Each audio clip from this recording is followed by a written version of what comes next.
Well, we welcome everyone. We want to welcome you to our coffee hour this morning. We have a special event today, and I'm going to introduce you to our team, and then I'm going to turn the introductions over to Stephanie. But we have Sue Whitekin, who's here with us, who is our member events coordinator and really the genius behind all of these events, who handles all the details. And Stephanie Tewes, and Stephanie is one of our care coordinators and really focusing a lot of our work on falls prevention. So she has offered a special guest today, and I'm going to turn it over to you, Stephanie, to introduce. Thank you, Lynn. Guys, I'm really excited to introduce to you Mark Tewes. He is a zookeeper at the Cincinnati Zoo, and not only that, but my brother-in-law, as you can tell, the same last name. He has been a zookeeper with the Cincinnati Zoo for the past 6 years, but been volunteering with them since high school, maybe even before high school, I would say, getting involved. So with no further ado, Mark, I'm excited to let you take over and introduce the Cincinnati Zoo. Yeah, let me just do a little bit of housekeeping before we turn it over, Mark, just to let people know that this is being closed captioned. So if you have some difficulty hearing the audio and you'd like to just turn your closed captioning on, you can adjust the font size to be as large as you want. So that'll help. The rest of us will get off the screen, so you'll only be seeing Mark. And we are live streaming it to our Facebook page as well for other members who would like to participate and watch this presentation. So if you have questions or comments, you can type in the Q&A or the chat boxes, and we'll be monitoring that and asking more questions at the end. So Mark, without any further ado, I'm going to turn it all over to you and let you take it away. Awesome. Thank you guys so much for having me. I'm excited to be here. I'm a zoo nerd, like Steph said, so I'm always really excited to get any opportunity I can to talk about the zoo and what we get to do as zookeepers there. For starters, sorry that I'm obviously just in my kitchen right now. We're not at the Cincinnati Zoo, unfortunately. I'm feeling a bit under the weather today, so bear with me if I have to stop and cough for a minute. I'm not trying to be rude or anything, just hang tight with me. But just a little bit of background about myself, like Steph said, I've always been interested in wildlife and conservation. We do have a family farm in northern Kentucky where we live, and I've always been around animals and mostly in a farm setting kind of growing up, but we were a zoo family. My parents took us to the zoo frequently growing up, and I always knew I wanted to work with wildlife. So through high school, I actually volunteered at the Cincinnati Zoo and the Newport Aquarium, just trying to make relationships and gain knowledge and everything as much as I could. And then when I went to college, I went to EKU, Eastern Kentucky, and I got my degree in wildlife biology. At the time, I wasn't 100% sure exactly where I wanted my career to go. I was kind of thinking I might want to be a park ranger or a field biologist and actually work out in the field and not necessarily in like a zoo setting. But then after college, I interned at the Cincinnati Zoo and immediately fell in love. The minute I interned there, I knew that was the place for me, and that's exactly where I wanted to be. So through a lot of volunteering, a lot of interning, I was lucky enough to get my first paid position at the zoo back in 2016. I started in the Night Hunters exhibit, which is attached to our Cat Canyon habitat. So I worked with a lot of nocturnal animals, a lot of predators and small cats, and then some of our big cats as well, tigers, cougars, snow leopards, that kind of stuff. It was a really fun experience because that habitat had a lot of diversity. We had a lot of different species that I got to work with, anything from aardvarks to armadillos to fishing cats. Shout out to Steph. She's wearing her awesome fishing cat support shirt today. I love it. To fishing cats, to snow leopards, like I said. So that was a really fun experience. And then after Night Hunters, I was able to get a position in Wildlife Canyon, which was totally different for me because I went from working with predators to working with herbivores in Wildlife Canyon. We had a Bactrian camel, Przewalski's wild horse, capybara, warthog, Sichuan takin, a lot of hoofstock. So it was a really different experience, first getting to work with predators and night hunters, and then working with a lot of these large herbivores in Wildlife Canyon. And then I was able to kind of blend that experience working with a little bit of everything and get a position in Africa. I was lucky enough to start in Africa. Let's see, that was in 2018 that I started in Africa, in January of 2018. So I've been in Africa for over 4 years now. I feel super lucky. It's my favorite exhibit in the zoo. We get to work with everything from giraffes to painted dogs to lions to hippos and meerkats. It's a ton of fun, and the diversity is definitely my favorite part of our exhibit. Like I said, I feel really lucky to have landed in the Africa exhibit for sure. But with that being said, I do have a short, quick presentation just about what we as zookeepers at the Cincinnati Zoo kind of do on a daily basis. So bear with me here. Sue, feel free to chime in if I make any mistakes on this screen sharing. I'm new to all this stuff, so hopefully we can get it working just well.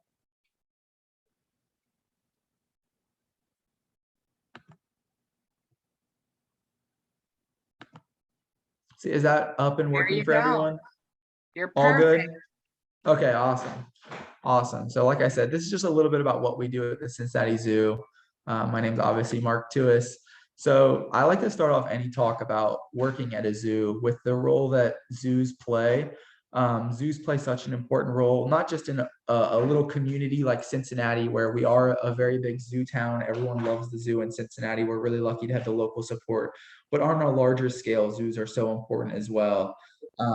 The main and most important role to me that we play is inspiring visitors and inspiring guests.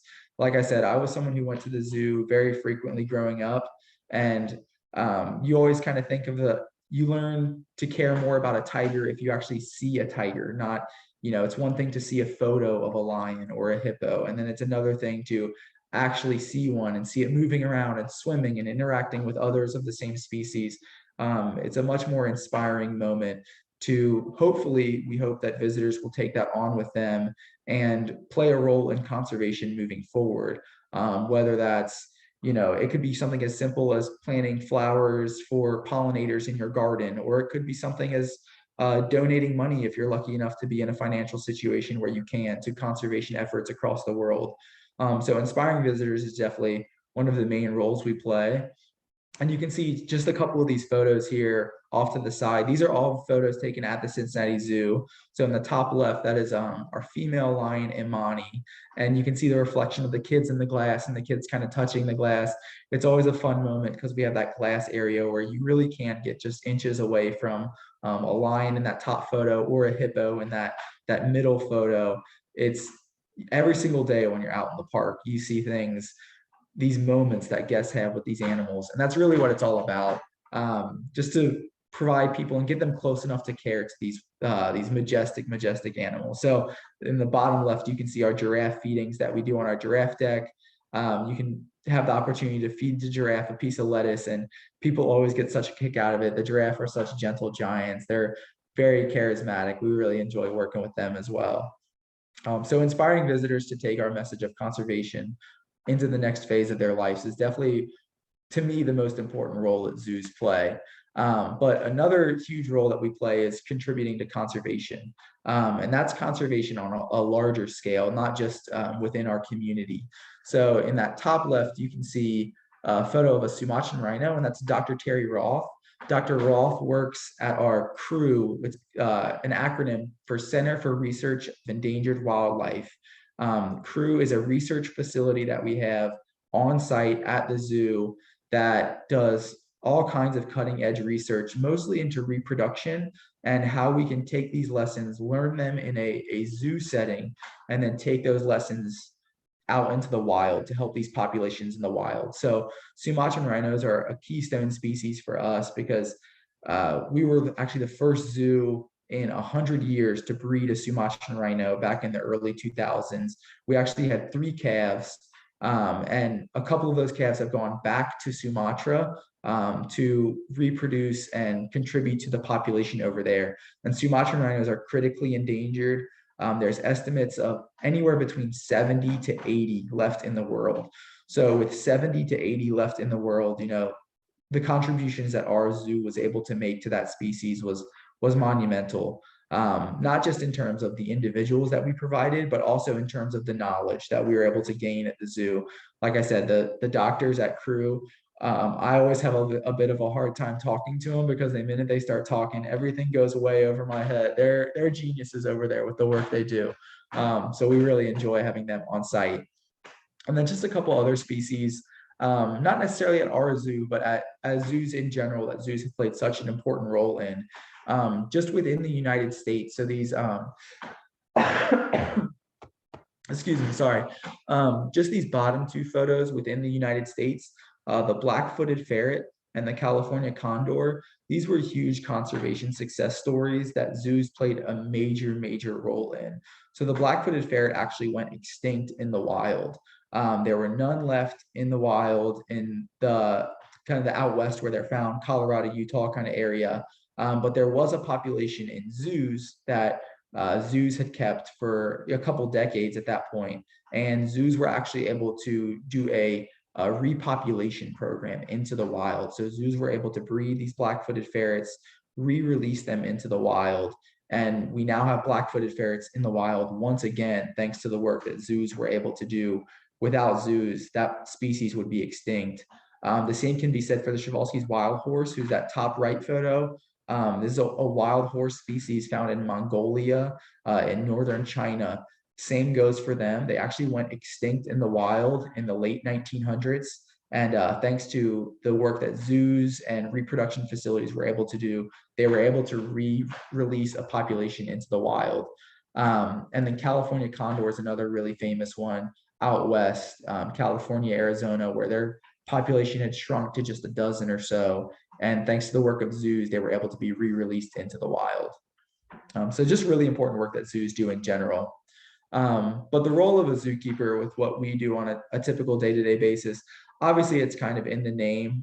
We're taking care of each animal. There's a lot more to it, but when you really get down to the basics and the simplicity of it, we're here to take care of every animal in our care and their health, well-being, and welfare. And the way that we kind of approach that is we tend to split it into three different measures of health. So an animal's physical health, an animal's mental health, and an animal's emotional health. And obviously, just like with humans, these three things are all tied together. When you affect physical health, you also affect emotional health and mental health, and vice versa. But this gives us a very scientific approach to be able to kind of break down these three measures and approach each one individually. So when we talk physical health, one of the most important things, you can see the rhinos in that bottom left photo eating some browse. One of the most important things with physical health is going to be diet. So we have a nutritionist on site at the zoo who comes up with dietary intake for every single animal. So we're able to get whatever it is, whether it's a carnivore, fresh meat products. If it's an herbivore, we have an extensive browse program, as well as tons of produce. We offer them nutritionally complete grain.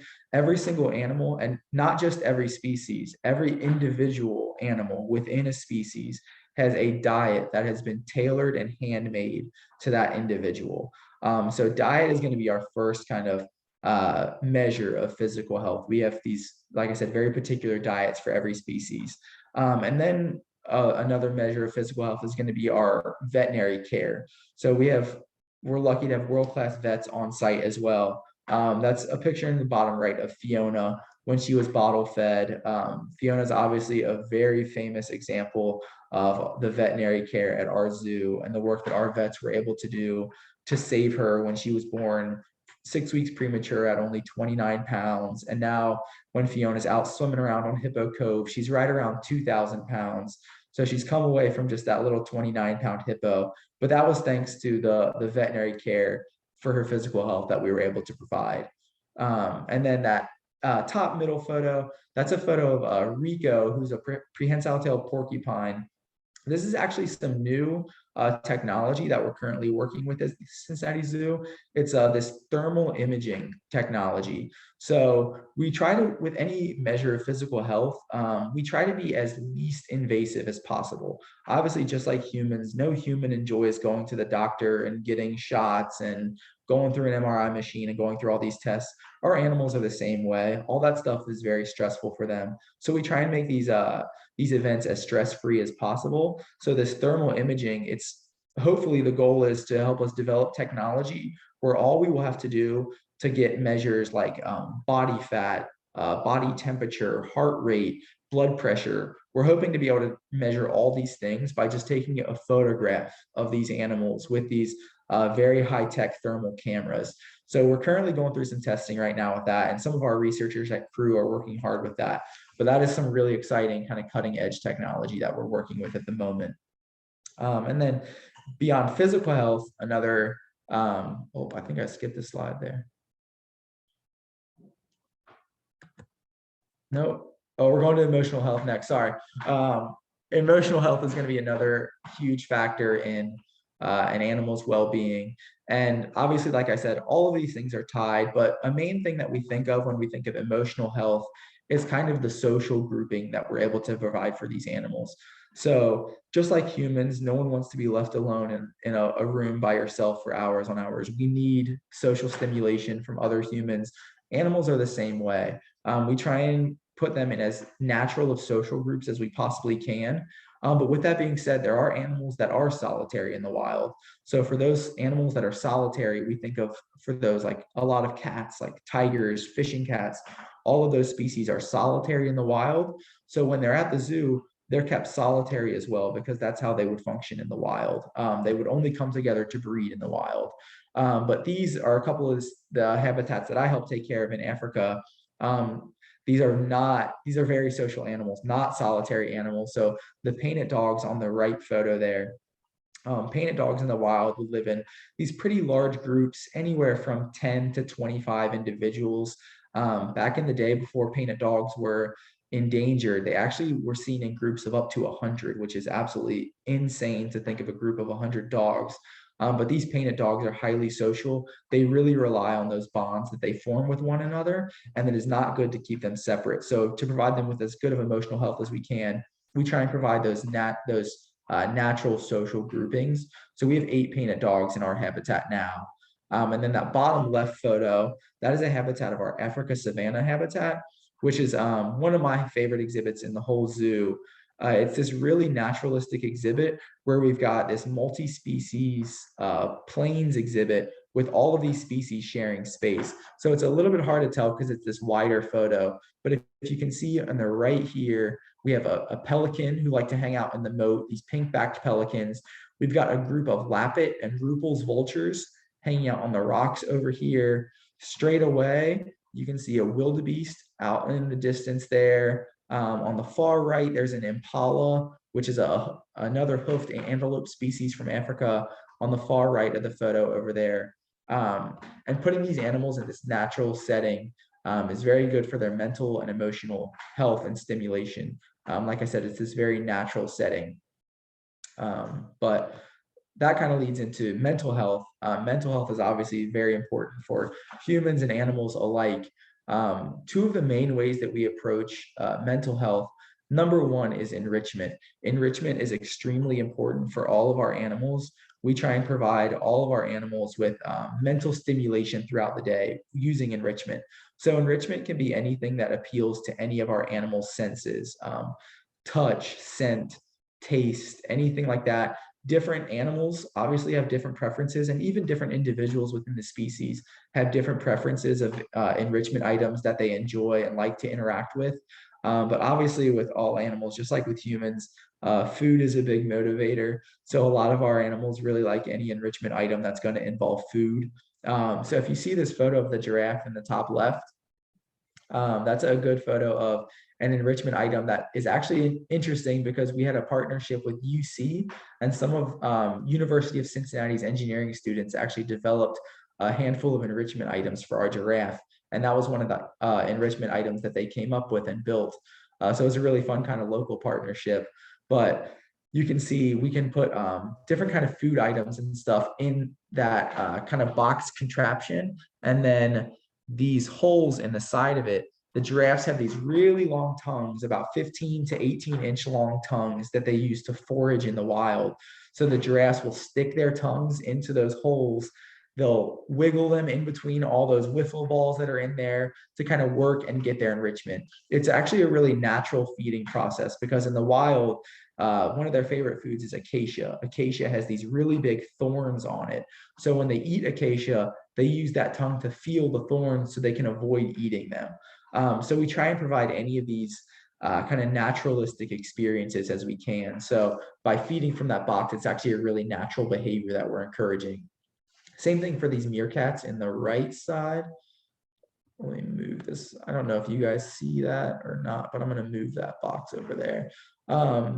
That meerkat photo in the top right.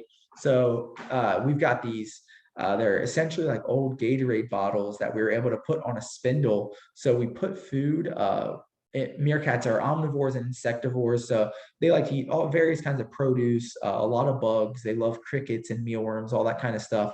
We're able to kind of drop that food into the bottles, and then the meerkats have to turn the bottles around, and they'll reach their arms all the way into those bottles and dig out any of the food that they have, which is another really natural feeding behavior, because in the wild, they'd be feeding on a lot of insects and bugs that are underground. So they're used to reaching their paws into the burrows of these animals and pulling them out. So it's another really natural feeding behavior that we're able to encourage. And any of these kind of enrichment items just provides the animal with mental stimulation. And it's not just, it's not just getting its food on a plate that it eats in 5 seconds and then there's no more food for the rest of the day. We like to encourage these kind of puzzle feeder behaviors to encourage them to exhibit natural behaviors and feed in a more robust manner. And then these bottom two photos, these are pictures of some of the operant conditioning that we do at the zoo. Operant conditioning is probably some of the favorite parts of all of our jobs as zookeepers. So a lot of people would call operant conditioning training. It's very similar to like the training principles that you would use to train a dog or a cat at home, a little bit different, obviously. So for operant conditioning, it's all choice-based. If for whatever reason an animal's not feeling it that day and they're not up for training, they don't have to participate. It's totally fine. And it's all reward-based. So there are no punishments for not participating, and there are no punishments for doing the wrong thing during a training session. There are only rewards for choosing to participate and choosing and providing us with that correct behavior. This is very mentally stimulating for a lot of our animals, and they love to participate in these training sessions. A lot of times they know they're going to get some of their favorite treats, their favorite snacks for participating. So that photo of John, he's our male lion. He's a target training behavior is what he's exhibiting right there. So we've got these targets on a stick. He'll put his nose to that target, and then he gets rewarded with a meatball for doing so. And we're able to use that behavior. This is kind of where like I was talking about earlier, the mental and physical and emotional health, they all become tied together because we're able to use this operant conditioning to train behaviors that contribute to their physical health. So for this particular behavior with John, you can see he's presenting his paws to us. We do daily paw checks on them just to make sure their health is good, no ingrown nails or anything like that. So he's presenting his right paw, and then you'll see him present his left paw. We're able to kind of incorporate that into the training. And there's probably no better example of that than with our giraffe. So if you look at that bottom right photo, that is Tessa. She's one of our female giraffe. She's a great trainer. She's very food motivated. And you can see some of the work that we're doing on her. So she's getting these rye crackers as a reward for participating in this training. And what she's doing there is participating in her own hoof care. So she will present her right hoof to us on that block. And then we're able to kind of file and trim her hooves because hoof care is very important for a lot of the hoof stock, especially giraffe. So we're able to kind of allow these animals to participate in their own healthcare by incorporating this operant conditioning practice to it, which is, like I said, for all of our zookeepers, this is some of the most fun parts of our job because it's where it all comes together. We're able to use our relationships that we build with these animals and use kind of all these like these principles, like I was saying, like this contribute to their mental health, physical health. All this stuff kind of comes together in one when you do these operant conditioning sessions, and they're a lot of fun for sure. And it's a little hands-on. Obviously, the hands-on stuff is a little more fun for us. We have some time for questions at the end. I do have a couple videos real quick of these training sessions that I would like to show if anyone's interested.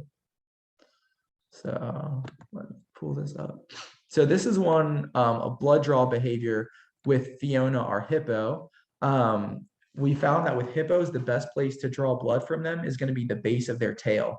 So if you could see, she's getting rewarded with some of her favorite treats at the left side of the frame. And then on the right side, we use a keeper and a veterinary technician to kind of practice the blood draw behavior. So we're able to stick her in her tail with a needle to draw blood. Like I said, these are very important behaviors because this is something that is typically very stressful for the animal, would be blood draw, but we're able to take the stress completely out of it by using these techniques. So Fiona's choosing to come into this shoot. She's participating for us, and she's getting rewarded with some of her favorite treats the whole time for it.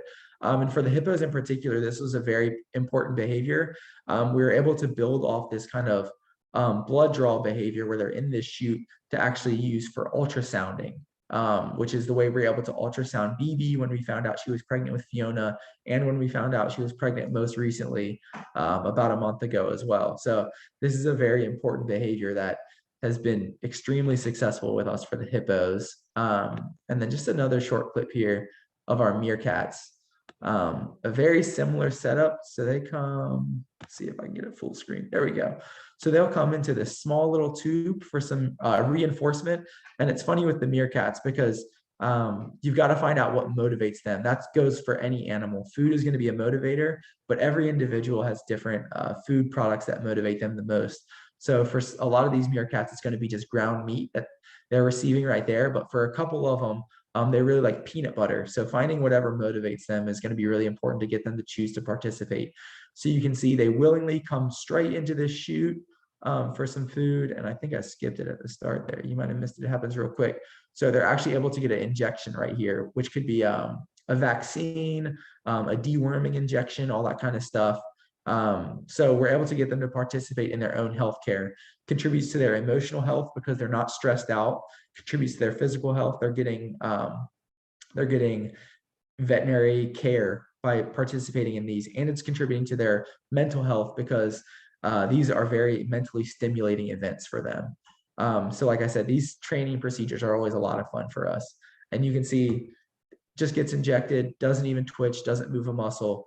I think I flinch a lot more when I get a vaccine than the meerkats do, but they always really enjoy their food. So, but I think that's about all I have for today.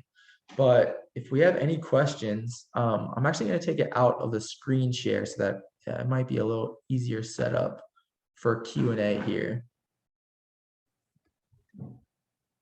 Mark, we have one question that Carol is asking. How long is the gestation period for a hippo?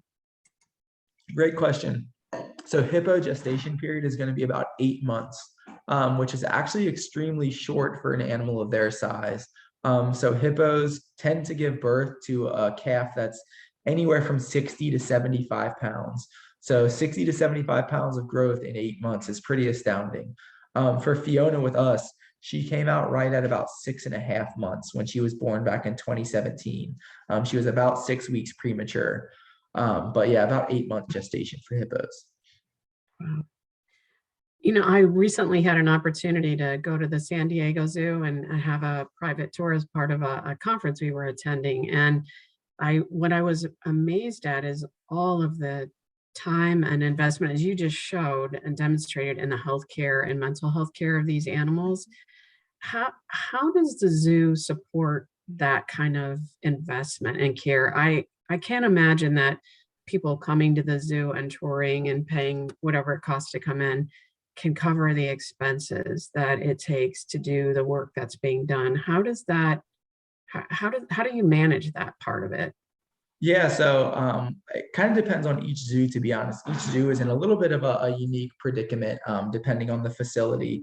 With our zoo, we are lucky to have such a strong member base here in Cincinnati. There is a lot of local support for our zoo, whether that's just a single family who bought a membership for $100, whatever it may be, to come and see the zoo, or we actually are lucky to have a lot of donors in the area too, who will donate money to the zoo to contribute to all of this stuff. Because like you said, it's an investment in money, it's an investment in time, and it's an investment in staffing. So a lot of these training techniques and animal procedures that we talk about, they take a lot of staffing. So with our giraffe, we typically like to have 2 or 3 of us present for a training session. And it looks easy when you see the end product there with some of these training sessions. But for the giraffe to participate in their own hoof care, that's a year and a half, 2 years in the making just to train that one behavior. So it's a huge investment. And luckily at our zoo, we're really lucky to have a lot of local support for our zoo. We've got a zoo community for sure in Cincinnati. That's great. And Fred made this comment, and I observed the same thing when I was, I think when you get a chance to look behind the scenes and some of the things you shared today, you can really see the difference and the improvements that have been made in the treatment of these animals in the zoos today, as opposed to, years ago, you would see people protesting and really up in arms about how animals were treated and cared for in the zoo environments. Yeah, Share definitely. a That's little been bit kind of about your twofold. observation. Yeah, that's been a little twofold, honestly. Part of it has been that zoo care has come a long, long way in the last 20, 30, 40 years. We still have some keepers at our zoo who we always refer to them as the old timers. They love the moniker, but they've been here for 30 or 40 years, and they more than anyone are able to kind of note those changes and see how the field has changed. Luckily, animal care has gone to the top priority. I think back in the 60s, 70s, for a lot of zoos, our zoo in Cincinnati particularly was always lucky to have this kind of conservation focus. But a lot of zoos, money was always a big factor, probably the main factor. And definitely within the last 30 or 40 years in the zoo field, that has flipped. And now conservation and animal care is going to be our main motivation and main concern. And money comes second to the care of the animals. So that has probably been the main factor. A lot of it too has also been kind of zoos messaging. I think zoos have gotten a lot better at, I think at first zoos were a little bit afraid to show some of this behind the scenes work to maybe the public because they were a little bit worried about public perception. But with knowledge is power. And I think a lot of zoos, or a lot of the public, sees the work that we do behind the scenes, and they're able to tell how much passion and how much care we really do have for all of our animals. It's not like we just go to work just to collect a paycheck. If I wanted to get rich, I would not be a zookeeper. We're not just going to work to collect a paycheck and not care about these animals, whatever. We're giving our heart and soul to these animals, and trying to give them the best care and best lives that they possibly can have. Yeah. What's your favorite part of this work? It's a great question. Honestly, it kind of depends on the day, but my favorite aspect of being a zookeeper is probably just those relationships that you're able to build with the animals. Like I said, that was when I kind of came into the field. I thought I might want to be like a field biologist or a park ranger. But when you work in the field, you never really are able to quite make a personal relationship with a wild animal. Those researchers and biologists, their jobs are just as, if not more important as mine, because they're gaining information that's going to help save these species in the wild. But it's definitely a different aspect of the field. And something that I enjoy is being able to work hands-on with the animals and actually build the relationships. You'll see every single animal that we have in our care, they're going to react differently to every one of us keepers. And that's just a testament to the relationships that we're able to build with them. But the relationships are probably my favorite part. Yeah. Do they recognize you when you come in? Do Oh, you for think sure. Yeah. For sure. Like I said, you'll see each animal each morning when we come in to give out breakfast and everything. Each animal is going to react differently. They have their favorite keepers. For sure, our animals definitely have favorites, but they all react differently to each one of us. And to me, that's part of the fun of the job. It's just like humans too, right? We all have our best friends and our people that we get along with the best. Yeah. The animals are the same way. Which have one to say- go ahead, Steph. When we visit the zoo and Mark comes out to see us because he's working, and if we're at an exhibit that the animals know Mark, I have to say they do walk right over to him and know him and come say hi. That's pretty cool. Well, whose favorite are you? Oh, whose favorite am I? That's a good question. So we've got a lesser kudu named Hobbs. He's an antelope species found in Africa. They have really beautiful animals. They've got these stripes down their sides. They're gorgeous. They've got these spiral horns. Very beautiful animals. I'm probably Hobbs's favorite. Every morning I give him a little biscuit, it's basically like a little cookie for animals each morning when I come in. He knows it's biscuit time when he sees me. He's gonna get a little treat. That's cool. Very cool. Other questions? Let's see. I'm gonna put my glasses on so I can read these questions here. Kathy says, in the lion training session, is this taking place in public or behind the scenes area? The glass wall, how tall is this to allow the keeper to throw over the food? Yeah, so we're lucky with our lion exhibit that we have right now. It's a pretty new habitat. So we actually have spaces behind the scenes and in the public areas where we can do these training sessions.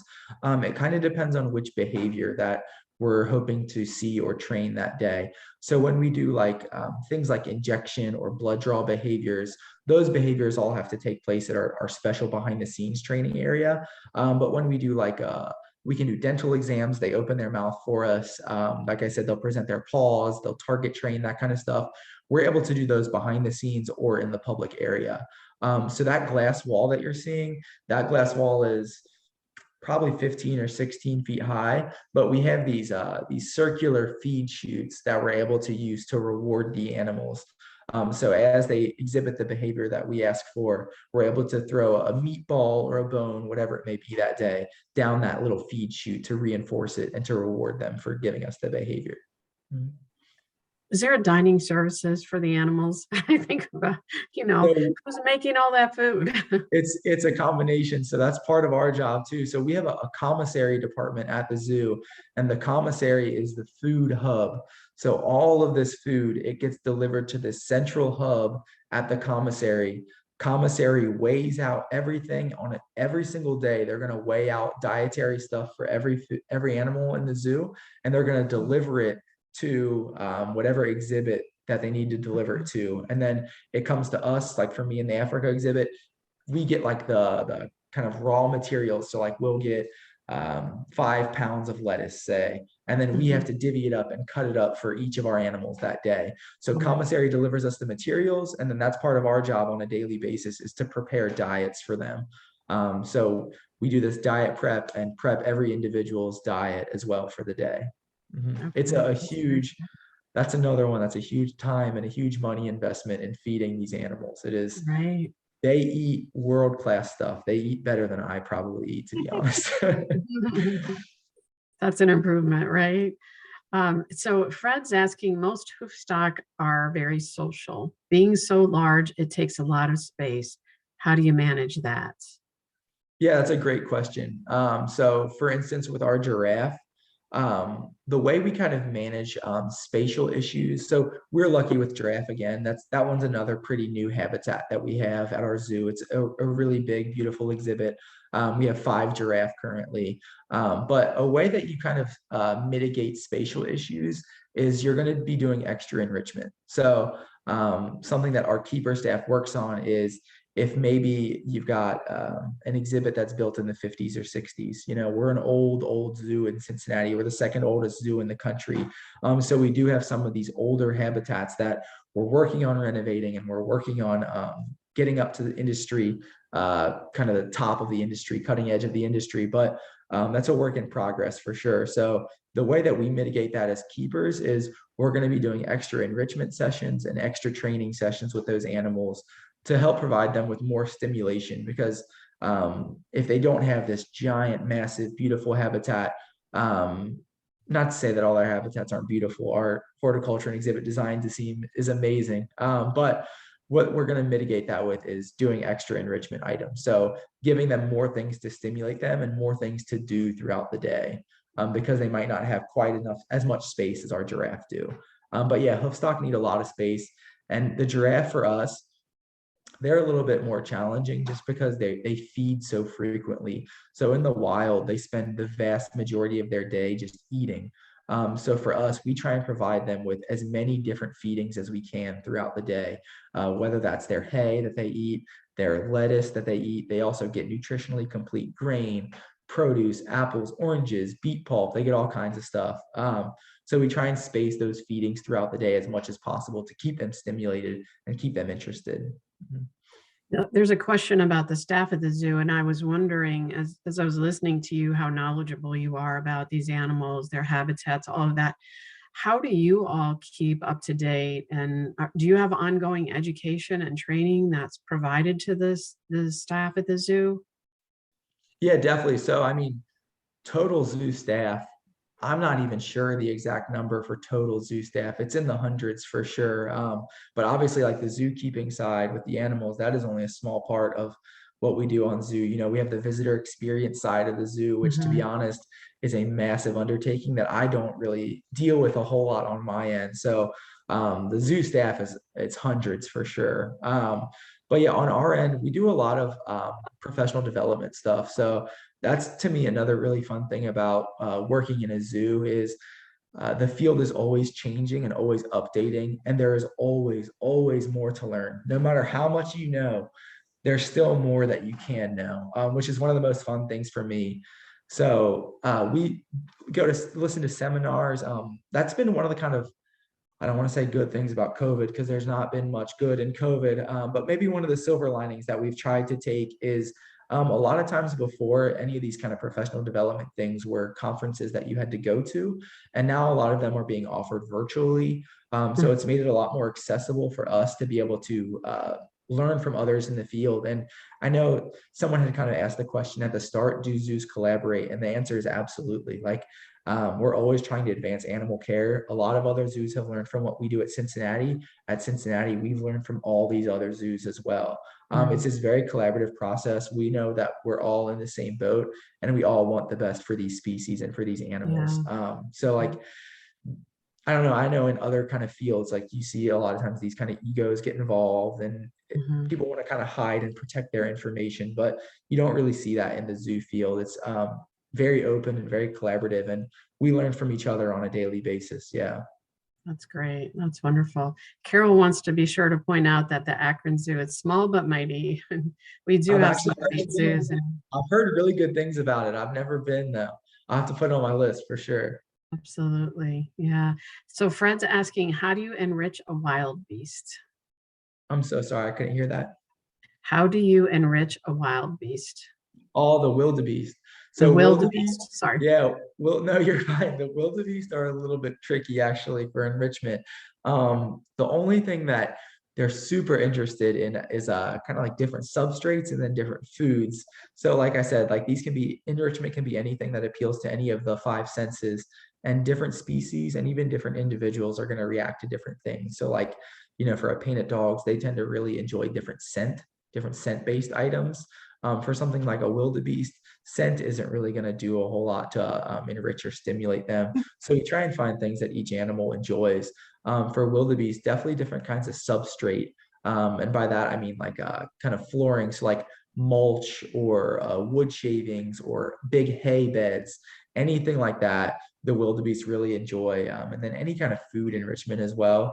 We have these kind of puzzle feeders that they can use. So it's like a imagine kind of a miniature barrel with holes punched in it. And we can put treats into this little barrel, and then they have to push the barrel along. And as the barrel tumbles, the treats will come out of these little holes in the barrel. So we have different kinds of puzzle feeders. That's just one example, but also different puzzle feeders and stuff like that for enrichment as well. Very cool. Good. Any other questions that people have or comments? Stephanie, any questions you had? Yeah, I do have some questions. So Mark, at the Cincinnati Zoo, a lot of people think it's Cincinnati Zoo, but there's a piece of the name that comes after, and it's and Botanical Gardens, and people forget about that. So can you just touch a little bit on the Botanical Gardens and what Cincinnati's doing there? Yeah, definitely. So, kind of like I was saying earlier, like it takes a village to run this zoo, and there are so many parts of the zoo that I am not involved in at all. Horticulture is definitely one of them. So, we have this world-class, massive horticulture team who takes care of the grounds and the gardens on zoo. And Steph, I appreciate you pointing that out because, like, that's one of the things you're definitely going to notice when you come to the Cincinnati Zoo compared to other zoos is just the overall aesthetic and atmosphere built at the zoo with all the greenery and the work that the horticulture does. You feel like you're actually in, you know, when you walk through the jungle trails exhibit, you feel like you're in Southeast Asia walking through a jungle because the way that horticulture has built this jungle around you. The gardens are world class, not just in terms of the public side of it, but horticulture also works with us animal teams, and they will actually do a lot of the work within our exhibits as well. So that means like retouching trees, giving us fresh mulch, planting new shrubs, whatever it may be, or grasses, depending on the species. Horticulture works with us animal team to take care of our animal exhibits and make sure that our animals have as natural of a setting as they do in their exhibit as they can. And then also with the gardens on grounds, the public side of it, I guess you would say, that the animals aren't really involved with. But I know like a lot of our animals provide really, really tough challenges for the horticulture team. For example, like the tigers, back when I worked in night hunters, we had this example. We wanted to give this really beautiful big tree and plant it in the middle of the tiger yard. And we were like, this is going to be amazing. The tigers are going to climb on it. They're going to love it, right? So horticulture spends all this time planting this tree in the middle of the yard. On like the second day that that tree had been planted, two of the tigers had gone out, two of the young ones had gone out, and they torn the entire tree down. Roots were taken out of the ground. Like sometimes you put a tree in there and the tigers just say, I don't want it there. So yeah, horticulture wasn't too happy about it, but I did want to mention that, believe it or not, starting today is National Public Gardens Week. And one of the things they do ask you, it's promoting awareness of botanic gardens and zoos, because so many of the zoos do have gorgeous gardens. So it is Public Garden Week for the next 6-7 days. That's awesome. That's awesome. And yeah, the horticulture team too, it's insane because a lot of the work they do, visitors will never see because a lot of it is off grounds.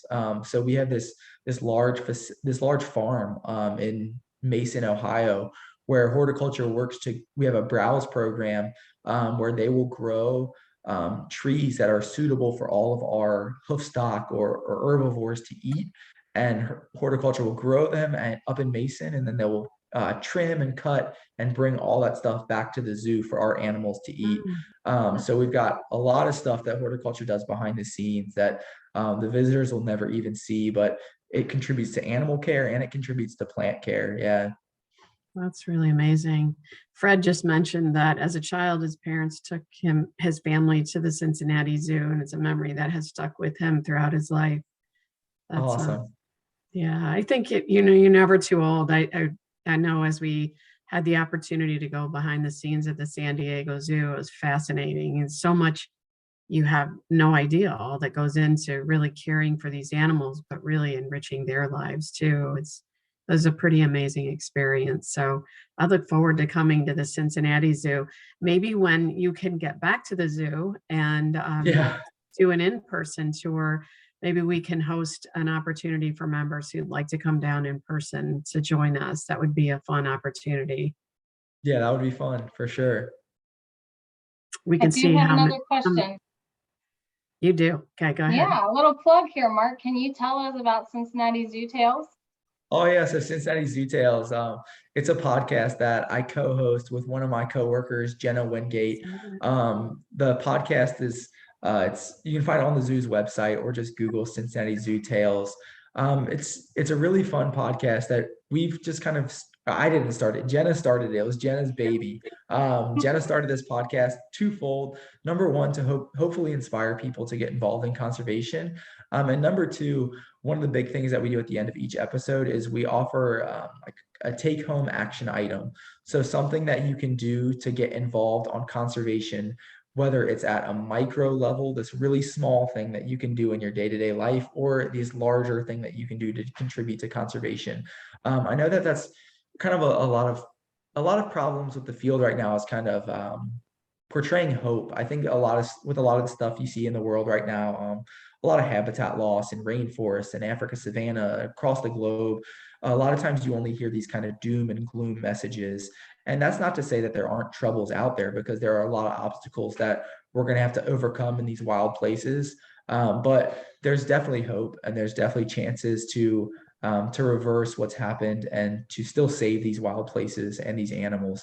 So that's kind of been like the goal of the podcast, is to give everyone just kind of an action item that you can do in your daily life to help contribute to that stuff, even if it's just a small scale.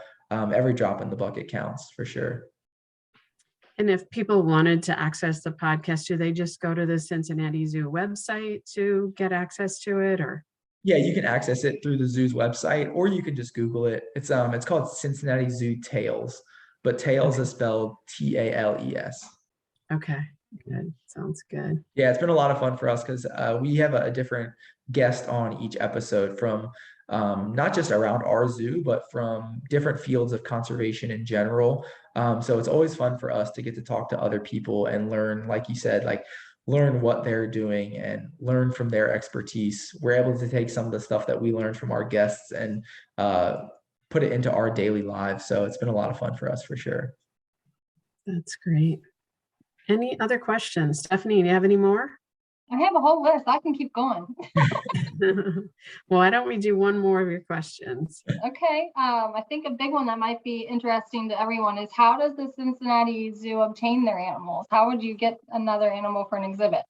Yeah, that's a great question. So I think like you mentioned earlier about how, especially in the 60s and 70s, zoos didn't necessarily have the best reputation, and a lot of kind of animal rights groups were kind of reaching out to zoos and trying to kind of like curb them or shut them down. And I think that's one of the main misconceptions is a lot of these people think that the Cincinnati Zoo, if we want a new lion, we are going to Africa and we are taking a lion from the wild and bringing it back to our zoo. That does not happen anymore. In the early 1900s and stuff, that was common practice, but the field has come a long way. It does happen in extremely, extremely rare instances, like I was talking about earlier with like the black-footed ferret or the Sumatran rhino, where these animals are on the absolute brink of extinction, and we're trying our last ditch effort to try and save these species. But 99.9% of the time, that is not what's happening. All of our zoos are going to be bred all of our animals are going to be bred by zoos within the AZA, the Association of Zoos and Aquariums. Each member of the AZA is also a member of the SSP, a species survival plan. So there's a species survival plan for every one of our species. So our lions have a species survival plan, our hippos have a species survival plan. And these SSPs are made up of independent members from around the zoo field. And their goal is to help create genetic diversity and a healthy breeding population within zoos, within human care. So you'll get the SSP breeding recommendations. So for us at the Cincinnati Zoo, that's one of the big reasons we just got Tucker. Tucker is our male hippo who is just bred with BB, our female hippo, is now pregnant again. But Tucker came to us from San Francisco Zoo, and he came on a breeding recommendation to help keep that gene pool alive and keep it healthy. So yeah, like all those animals that we have in our zoo, they're all bred from, not necessarily bred at our zoo, but they're bred by these SSPs around the country. And this is another thing where the zoos and collaboration comes really big into effect, because that the collaborative effort that goes into these SSPs is monumental. The amount that each zoo is involved and that each zoo has to cooperate with each other and with the SSP, it's a huge undertaking. I mean, you can imagine what it takes to send a 4,300-pound hippo from San Francisco all the way to Cincinnati. It's a huge undertaking. How does that happen? How do they get him there? So We saw the Tucker videos. actually, Mark that night was videotaping. yeah. So Tucker actually came to us on a plane, a DHL cargo plane. But yeah, it was a long journey for him, and he was definitely happy to get to Cincinnati. But yeah, like a lot of these efforts, there's a lot of collaboration in moving these animals. And then something that the crew that I mentioned earlier, Center for Research of Endangered Wildlife, some of the stuff that they're working on is in the past and even still today, a lot of times, if you want to breed two animals, that's what you have to do. You have to send one animal to see the other one so they can physically breed naturally. But what our crew is working with is these kind of cutting edge technologies to be able to avoid that. So they're working with artificial insemination, all this kind of stuff, so that in the future, we might not have to move a hippo across the country to have them breed. We can collect semen from a hippo on one end of the country, ship the semen to the other end of the country, and inseminate the female. That just kind of decreases stress. And, we always talk about at zoos, we're trying to reduce our carbon footprint is always of the forefront of everything that we think about and do at our zoo is reducing our carbon footprint. And obviously moving these animals contributes to that. So that's something that in the future we do hope to continue to develop and learn more about so that we're able to reduce even farther. That's great. That has to be a monumental undertaking from every aspect of it. So that's Definitely. really amazing. Good. Well, Mark, thank you so much. I know we didn't actually get to go to the zoo, but I think this was equally as fascinating and There'll be great another day for it. opportunity. Yeah, absolutely. We'll look forward to that. And then it'll be an opportunity to see you again and learn more. So thank you. We appreciate it. And I hope you're feeling better soon. You made Oh, it I hope through so most too. of it with hardly a cough. So Thank you. it's a good thing. I'm just going to share some upcoming programming that we have coming up. Let me make sure that people can see. We have on Wednesday, May 11th, an informational seminar about Kendal at Home. And on Friday, May 20th, a Healthy Aging Matters, the facts about age-related height loss, which will be presented by Bentley Ritter, the CEO of Benefit Personal Training. We're one of not our seeing your screen, Lynn. Oh, you're not? I think she might be frozen. It looks like your video might be frozen, Lynn. Okay, well, you can hear what I was saying, right? Yes. Okay, I will just stop sharing that. Now, can you see it? Yes, See now we benefit. can. Yep. Okay, it looked like things got unfrozen. So I'll just let that stay up for a second or two. So those are some upcoming programs. And obviously you can always go to our website to courses and seminars and see all of our previous programs. This program will be up and recorded live, or the live session will have been recorded, and Sue will have that posted in a couple of days. And you can always watch them on our Facebook page too. But all of our previous programs are there and available for anyone to watch at their leisure. So without any further ado, Mark, thank you so much for joining us today. It was a really fascinating session. And any other closing remarks from Stephanie or Sue? Anything else you guys want to share? Just thank you again, Mark. I'm excited for day 2. It'll come. Definitely. Thank you guys for Yeah. having me, and thank you for the support. Definitely appreciate it. We'll have to Thank get to the zoo you. next time for sure. Well, we'll look forward to joining you in person at the zoo, and that'll be something I think that all of us will look forward to, another session with you. Great. Well, thanks everyone. We appreciate you joining us today. Have a great weekend and Thank you, happy guys. Mother's Day to all you moms out there, including those mom animals at the zoo. Yeah. Definitely. Thank you all again.